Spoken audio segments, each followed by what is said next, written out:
Okay masters, ఆత్మబంధులందరికీ నా యొక్క ఆత్మ ప్రణామాలు. ఇంత గొప్ప ధ్యాన జ్ఞాన మార్గాన్ని మనకు అందించిన మహాత్ములైన బ్రహ్మర్షి పితామహ పత్రిజీ దంపతులకు, నాకు జ్ఞానాన్ని అందించిన బ్రహ్మర్షి తటవర్తి వీర రాఘవరావు గారి దంపతులకు ఒకసారి ఆత్మ ప్రణామాలు తెలుపుకొని కార్యక్రమం స్టార్ట్ చేసుకుందాం. మాస్టర్స్, మనం కర్మ సిద్ధాంతం గురించి తెలుసుకుంటున్నాం. కర్మ సిద్ధాంతంలో ఈరోజు 4వ భాగం. మరి ఈ కర్మ సిద్ధాంతం మనకు 3 కర్మలుగా చెప్పుకున్నాం: ఆగామి కర్మలు, సంచిత కర్మలు, ప్రారాబ్ధ కర్మలు. మరి ఇంకా శాస్త్రాలు ఈ కర్మలను ఎలా విభజించాయంటే, ఇంకా 2 రకాలుగా ఈ కర్మల్ని విభజించాయి. శాస్త్రం మనకు కర్మల్ని 2 రకాలుగా విభజించింది. 1 విహిత కర్మ, 2 నిషిద్ధ కర్మ. విహిత కర్మ అంటే ఆచరించవలసిన కర్మ. సత్యం వద, ధర్మం చెర అంటుంది.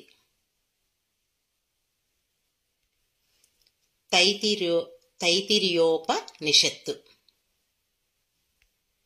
సత్యమే మాట్లాడండి, ధర్మాన్ని పాటించండి.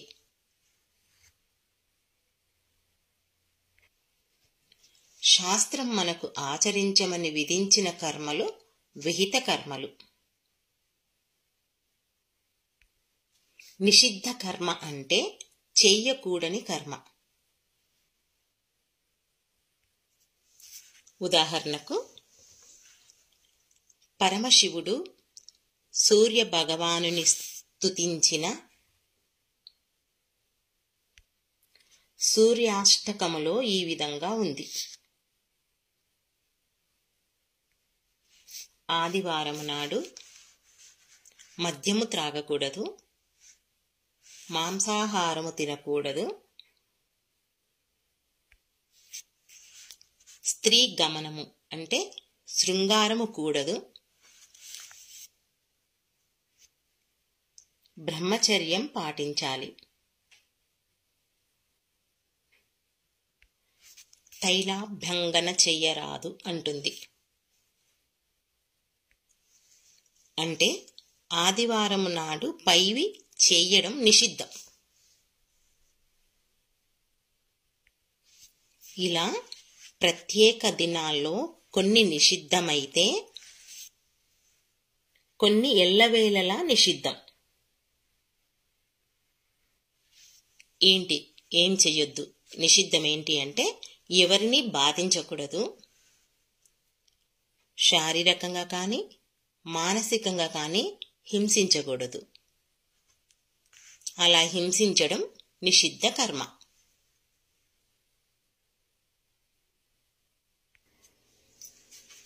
అంటే విహిత కర్మ.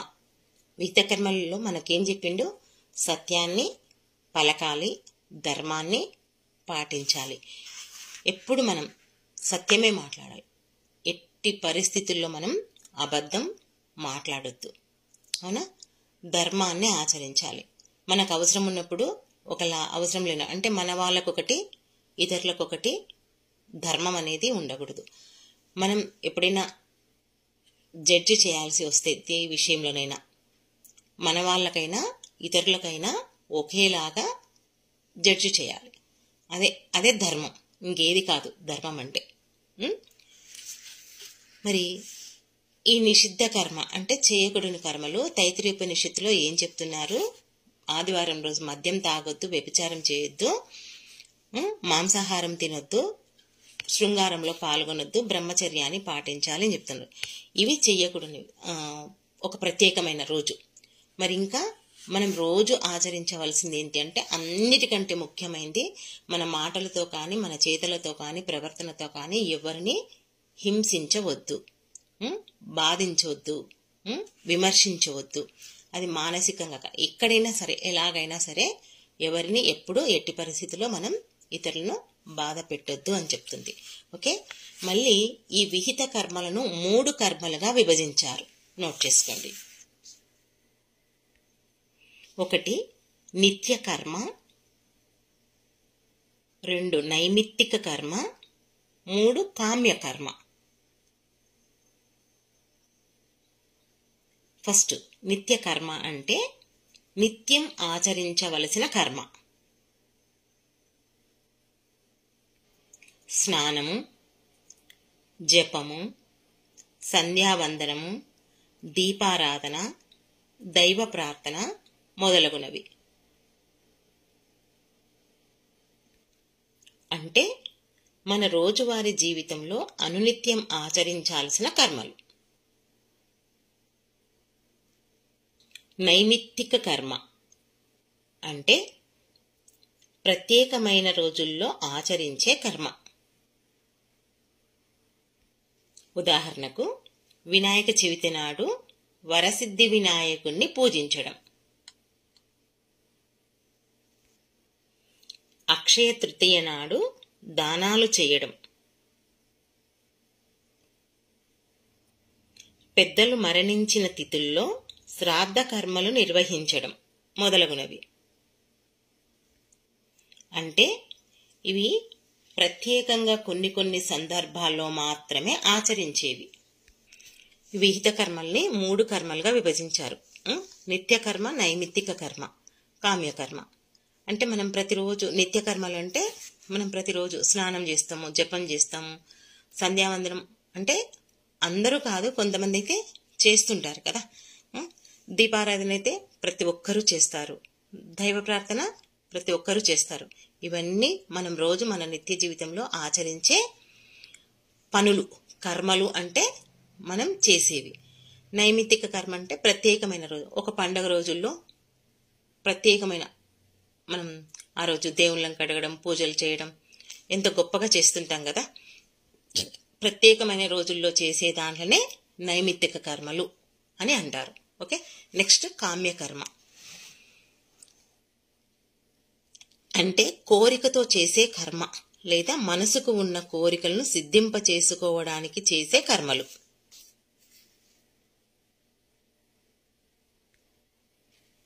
ఉదాహరణకు మరణానంతరం స్వర్గాది లోకాలను పొందడానికి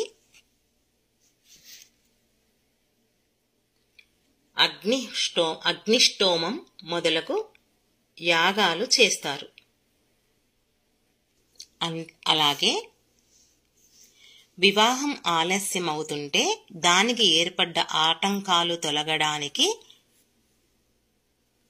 కొన్ని ఆలయాలను దర్శించి అక్కడ ప్రత్యేక పూజలు నిర్వహిస్తారు. ఇలా మన కోరికలు తీరడానికి, అందుకు తగ్గ పుణ్యం ప్రాప్తించడానికి ఎన్నో పనులను మనం నిత్యము చేస్తుంటాం. వాటినే కామ్యకర్మలు అంటారు. ఏంటి కామ్యకర్మ అంటే? కోరికతో చేసేది. అంటే మనకుంటాయి కదా కోరికలు, ఆ కోరికలతో చేసే కర్మల్నే కామ్యకర్మలు అంటారు. మరి మనం ఏమంటారు, మనం చనిపోయాక స్వర్గానికి పోతామో లేదో అని చెప్పేసి స్వర్గానికి పోవాలని ఏం చేస్తాము, ఏది చేయాలో అవి పెద్దలను అడిగి తెలుసుకుని ఆ కర్మలను ఆచరిస్తుంటాం. మరి ఇంకా ఏమంటారు, పెళ్ళిళ్ళు కాకపోయినా, ఉద్యోగాలు రాకపోయినా, పిల్లలు పుట్టకపోయినా, ఇలా ఎన్నో ఉంటాయి కదా మన కోరికలు. ఆ కోరికలు ఏ దానికి మనం ఏం చేస్తే మనకు ఆ కోరిక తీరుతుంది అనే విషయం తెలుసుకొని వాటి గురించి బ్రాహ్మణులను అడగడం, పెద్దలను అడగడం, గొప్ప వాళ్ళను, తెలిసిన వాళ్ళను అడిగి ఇలా వాళ్ళ మనసుకున్న కోరికలు తీర్చుకోవడానికి చేసే కర్మలనే కామ్యకర్మలు అంటారు. ఓకే, నెక్స్ట్ చేసే కర్మ యొక్క స్వభావాన్ని బట్టి దాన్ని సత్కర్మ లేదా దుష్కర్మ అంటారు. సత్కర్మ అంటే మంచి కర్మ, దుష్కర్మ అంటే చెడు కర్మ. అయితే ఇక్కడ ఒక ముఖ్యమైన విషయం గుర్తుపెట్టుకోవాలి. చేస్తున్న కర్మ యొక్క స్వభావాన్ని కంటే ముఖ్యమైనది ఆ కర్మ వెనుకున్న కర్మ యొక్క ఉద్దేశం. ఇప్పుడు మనం ఎన్నో కర్మల్ని చేస్తుంటాం. అయితే మనలో ఉన్న స్వభావాన్ని బట్టి మనం మన మనసులో ఉన్న కర్మను బట్టి చేస్తుంటాం కదా. కర్మ అంటే పని అని చెప్పుకున్నాం, స్వభావం అంటే మన యొక్క ఆలోచన. అయితే ఇక్కడ ఆ చేసే కర్మను సత్కర్మ ఒకటి లేదా దుష్కర్మ రెండు ఉంటాయి కదా. మరి సత్కర్మలు అంటే మంచి కర్మలు, దుష్కర్మలు అంటే చెడు కర్మలు. ఇక్కడ మనం ఒకే ముఖ్యమైన విషయం ఏం గుర్తుపెట్టుకోవాలంటే, మన యొక్క ఆలోచనని బట్టి చేసే కర్మ స్వభావాన్ని అంటే మనం చేసే ఆలోచన మంచిది ఉండాలి. పైకి కనిపించడం మంచిగా కనిపించచ్చు. ఇప్పుడు ఇంకా ఎగ్జాంపుల్ చెప్పాలంటే, ఎవరికైనా ఏదైనా దానం ఇస్తున్నావు, దానం ఇచ్చినప్పుడు నువ్వు మనసులో ఎలా ఆలోచించి ఇచ్చావు అన్నదే ఇక్కడ ముఖ్యం. అందరితో మెప్పు పొందడానికి ఇస్తున్నావా లేదా నీకు చేయాల్సి చేస్తున్నావా అనేది ఇక్కడ ముఖ్యం. చేస్తే నాకు పుణ్యం వస్తుంది అనుకుని కొన్ని పనులు చేస్తాం, లేదా కొన్ని తప్పదు అన్నట్లు చేస్తాం. అంటే ఇక్కడ మనం చేసే పని కంటే మన మనసులో ఉన్న స్వభావమే, ఆలోచనే ముఖ్యము అని చెప్తున్నాడు. ఇక్కడ మనం చేసే పని మంచి ఆలోచనతో, మంచి స్వభావంతో చేయాలి. నీ స్వభావాన్ని, నీ ఆలోచనను బట్టే నీకు ఆ చేసిన పనికి ఫలితం వస్తుంది. అర్థమైందా? నువ్వు చేసే పని మంచి స్వభావంతో, మంచి ఆలోచనతో చేస్తే నీకు మంచి ఫలితం వస్తుంది. నువ్వు మనసులో ఒకటి పెట్టుకొని బయట వేరే ఉద్దేశంతో చేస్తే నీకు అక్కడ ఆ ఫలితం, సరి అయిన ఫలితం రాదు. ఇది గుర్తుపెట్టుకోవాలి.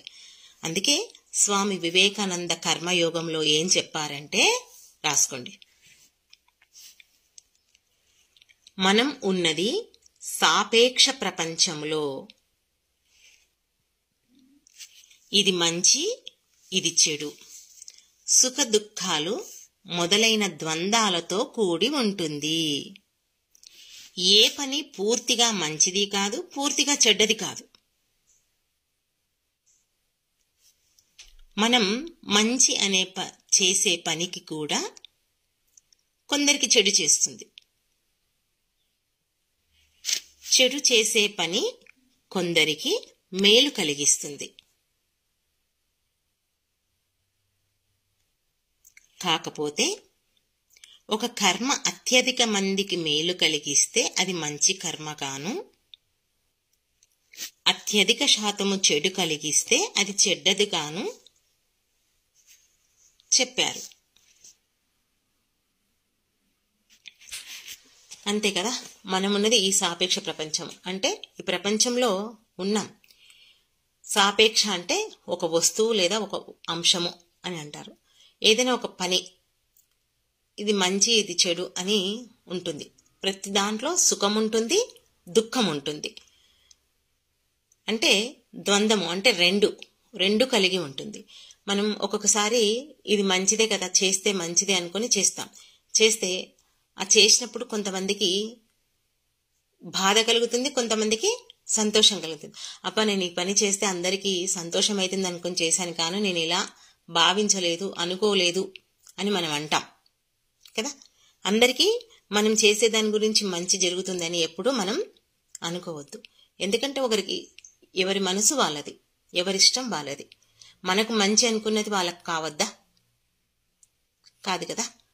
వాళ్ళ ఇష్టానుసారం ఆ పని ఆధారపడి ఉంటుంది. కాబట్టి మనం చేసిన పని అందరికీ మంచి కావచ్చు, లేదా కొంతమందికి చెడు కావచ్చు. అంటే మనం చేసే పని ప్రతి ఒక్కరికి, అంటే ఒక 100 మందిలో 99 మందికి మంచి కలిగింది అనుకోండి. ఇప్పుడు అంతెందుకు, మనం ఈ ధ్యానం చేస్తున్నాం, ఈ జ్ఞానం అందరికీ చెప్తున్నాం.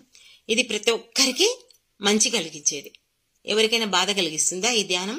ఎవరికి బాధ కలిగించదు. తెలియక అందరు ఏమనుకుంటారంటే, ధ్యానంలోకి వచ్చిన కొత్తలో వాళ్ళకి ఏదైనా బాడీ సపోర్ట్ చేయకపోయినా, లేదా వాళ్ళ శరీరంలో ఉన్నటువంటి రుగ్మత ఏదైతే ఉంటుందో అది కొంచెం ఎక్కువైంది అనుకోండి, అంటే ఏదైనా సరే కొంతమందికి ప్రాబ్లం అనేది, ఆ సమస్య అనేది, ఇప్పుడు సపోజ్ నడుము నొప్పి ఉందనుకోండి, ఆ నడుము నొప్పి మనం ధ్యానం చేసినప్పుడు కొంతమందికి, అందరికీ కాదు నేను చెప్పేది, కొంతమందికి ఆ నడుము నొప్పి ఎక్కువ అవుతుంది. ఎందుకు ఎక్కువ అవుతుంది అనే విషయం ఆలోచించరు. ఎందుకు అంటే మన శరీరంలో ఆ విశ్వశక్తి ప్రవేశించినప్పుడు ఆ నరాల్లో బ్లడ్ సర్క్యులేషన్ పూర్తిగా క్లియర్ చేసేస్తుంటుంది. అంటే ఎక్కడెక్కడైతే క్లాట్స్ ఉంటాయో అవన్నిటిని క్లియర్ చేస్తుంది. చేసేటప్పుడు ఆ ప్రసరణ వచ్చేటప్పుడు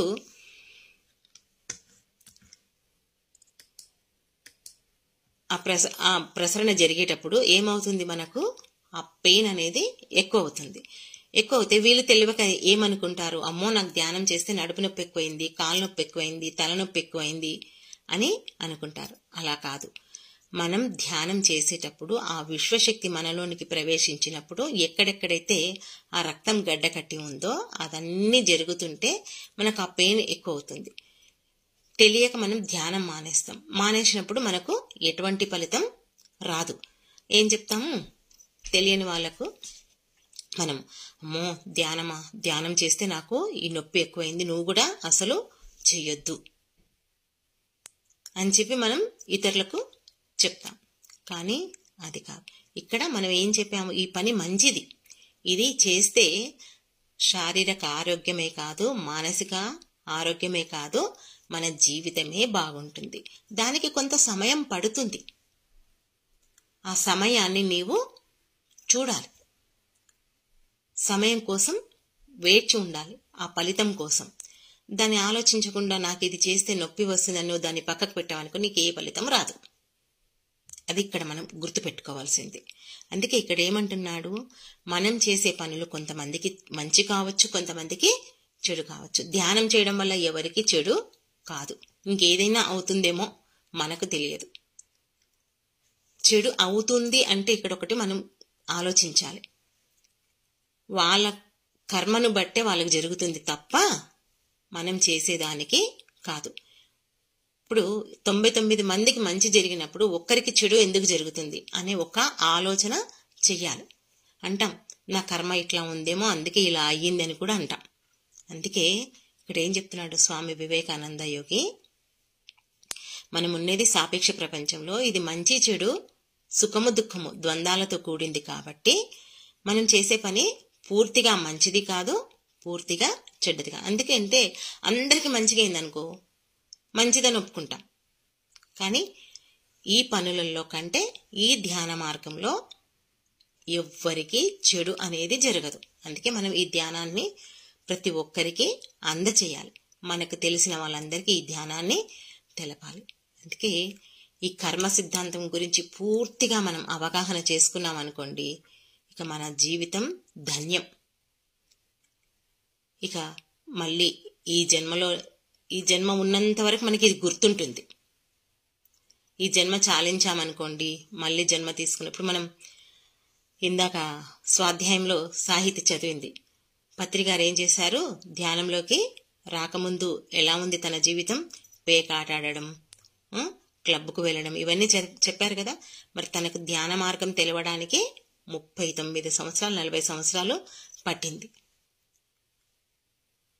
మరి ధ్యానంలో కూర్చున్నప్పుడు మళ్ళీ ఆయన బ్రహ్మజ్ఞానే, ఆయనకు అనుభవాలు వచ్చాయా అంటే ఏ అనుభవము రాలేదు. ఎందుకంటే ఆల్రెడీ బ్రహ్మజ్ఞాని, ఇంకెట్లొస్తాయి అనుభవాలు.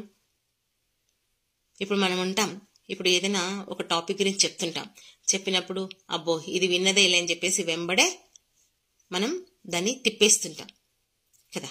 ఇది ఆల్రెడీ విన్నా నేను, నాకు ఇది వచ్చు, ఇది తెలుసు అని చెప్పేసి మనం ఆ పేపర్ను మలిపేయడము, యూట్యూబ్లో ఆ వీడియో తీసేసి వేరేది చూడడమో చేస్తుంటామా లేదా. మనం ఈ చిన్నది 4 మాటలు తెలిసిన దానికే మనకు ఇలా ఉంటే మరి బ్రహ్మజ్ఞాని అయిన ఆయనకు ఏ అనుభవాలు వస్తాయి, ఇంకేమీ రావు. ఆయన ఒక గోల్ ఏంటి అంటే అందరినీ మాంసాహారం మాన్పించి ఈ ధ్యాన మార్గంలోకి తీసుకురావడమే ఆయన చేసే గొప్ప పని. మరి ఆయన భావనలో ఏముంది అంటే ఇక్కడ కామ్యకర్మ లేదు, ఏది లేదు, నిత్య నైమిత్తిక కర్మలు ఏవి లేవు. అతనిది ఒకటి అందరినీ ధ్యానులుగా బుద్ధులుగా మార్చడమే తన పని. మరి మనం కూడా ధ్యానం చేస్తూ ఈ జ్ఞానాన్ని 10 మందికి పంచాలి. ఈ కర్మలో మనం ముందుకు వెళ్ళిపోవాలి. కర్మ అంటే పని అనేది ఒకటి గుర్తుపెట్టుకోండి. ఓకేనా? ఓకే మాస్టర్స్, ఈ అవకాశం నాకు ఇచ్చినందుకు మీ అందరికీ నా యొక్క కృతజ్ఞతలు. Thank you.